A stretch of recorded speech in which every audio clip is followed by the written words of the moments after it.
বেহাল Nalhati rail road overbridge সংস্কারের কাজকে কেন্দ্র করে ক্ষতির আশঙ্কায় জেলার ট্রাক মালিক সংগঠনের সদস্যরা।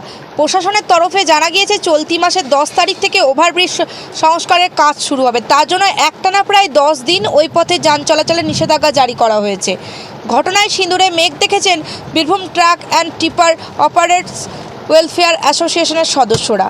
বিকল্প রাস্তার দাবি জানিয়ে মঙ্গলবার সংগঠনের সদস্যরা জেলা শাসকের দপ্তরে স্মারকলিপি জমা দিলেন। সেই সঙ্গে দেউচা তিলপাড়া ব্রিজ সংস্কারের দাবিও জানানো হয়েছে। নলহাটি ট্রাক মালিক ইউনিয়নের সম্পাদক মোহাম্মদ আশিকুর রহমান ও আনাস আহমেদ, বীরভূম জেলা ট্রাক অ্যাসোসিয়েশনের সাধারণ সম্পাদক, একটানা দীর্ঘদিন রাস্তা বন্ধ থাকলে নলহাটির পাথর শিল্পাঞ্চলে কোটি কোটি টাকার ক্ষতি হবে। ক্ষতি সামলাতে আমরা পুরনো রাস্তা চালু করার আবেদন জানিয়েছি। আশা করছি প্রশাসন আমাদের পাশে থাকবে। সিউড়ি টাইমস, সিউড়ি বীরভূম।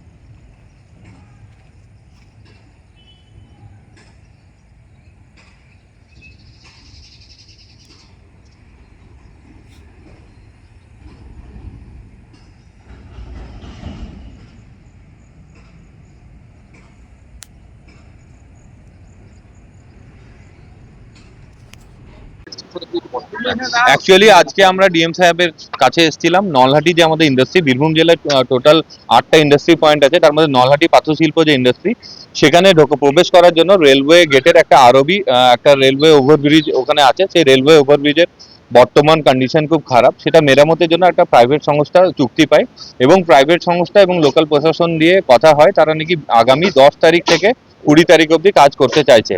তো এই যে 10 দিন টোটাল গাড়ি আমাদের যতগুলো যানবাহন আছে টোটালটাই অফ হয়ে যাবে নলহাটি এরিয়াতে। প্লাস খাদান পেশার মালিক, অনেক দিনমজুর, গাড়ির ড্রাইভার খালাসি, সবারই রুজির একটা ব্যাপার আছে।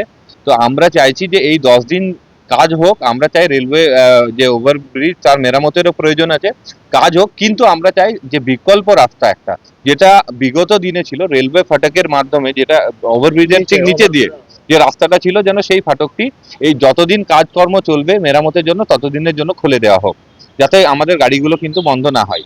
আমি আনাস আহমেদ, বীরভূম জেলা ট্রাক অ্যাসোসিয়েশন সাধারণ সম্পাদক এবং all West Bengal federation of West Bengal truck operator association যুগ্ম সম্পাদক। এরপর বিস্তারিত বলবে আমার নলহাটি ট্রাক অ্যাসোসিয়েশনের সেক্রেটারি রহমান সাহেব।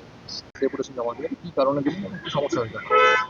অ্যাকচুয়ালি এটাকে ডেপুটেশন বলে না, একটা ডিএম স্যারকে অবগতির জন্য এবং আবদার আমাদের ট্রাক মালিক ইউনিয়নের পক্ষ থেকে, যে আমাদের নলহাটিতে যে আরবি রোড ওভার ব্রিজ যেটা রয়েছে পাহাড় ঢোকার জন্য সিএডিসির মোড় থেকে, তো ওটা হাল বেহাল আছে। তো ওটা মেরামতের জন্য আগামী 10 তারিখ 10/6/2025 থেকে 20/6/2025 পর্যন্ত মেরামতির জন্য বন্ধ থাকবে। তো বন্ধ থাকতে আমাদের আপত্তি নাই, কেন কাজটা মেরামতের প্রয়োজন আছে। কিন্তু আমাদের যে পুরো পাহাড়টা বন্ধ হয়ে যাবে, আর বিকল্প কোনো রাস্তা নাই। তাই আমরা ডিএম সাহেবের কাছে একটা আবদার করলাম এবং লিখিত আকারে আবেদন জানালাম যে আমাদের বিকল্প একটা রাস্তার ব্যবস্থা করে দেন, যাতে পাহাড়টা বন্ধ না হয়, গাড়ি চলাচল যেন বন্ধ না হয়। আমাদের ওই এলাকার মানুষ সেই গাড়ি এবং পাহাড় উভয়কে কেন্দ্র করে জীবন ও জীবিকা, রুটি রুজির লড়াই।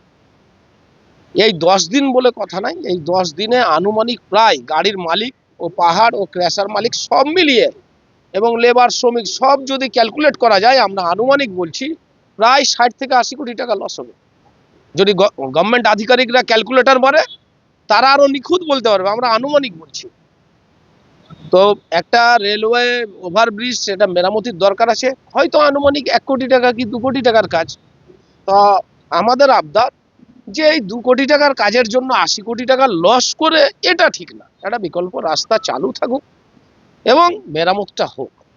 হ্যাঁ, এই আবদার আমরা করলাম। আমাদের ডিস্ট্রিক্ট সেক্রেটারি আনাস আহমেদ ছিল এবং আমরা কোর কমিটির বীরভূম ডিস্ট্রিক্টের ট্রাক মালিক ইউনিয়নের প্রত্যেকেই সবাই আছি। সবাই মিলে সম্মিলিতভাবে আবদার করলাম। ডিএম সাহেব খুব যত্ন সহকারে শুনলেন এবং আশ্বস্ত করলেন যে খুব শীঘ্রই যাতে ব্যবস্থা নেওয়া যায়। এখন আগামী 10 তারিখেই বোঝা যাবে যে কি ব্যবস্থা হচ্ছে। এটাই। আমার নাম মোহাম্মদ আশিকুর রহমান, আমি নলহাটি ট্রাক মালিক ইউনিয়ন সেক্রেটারি বর্তমান, এবং বীরভূম ট্রাক মালিক অ্যাসোসিয়েশনের আমি অ্যাডভাইসার কমিটির মেম্বার।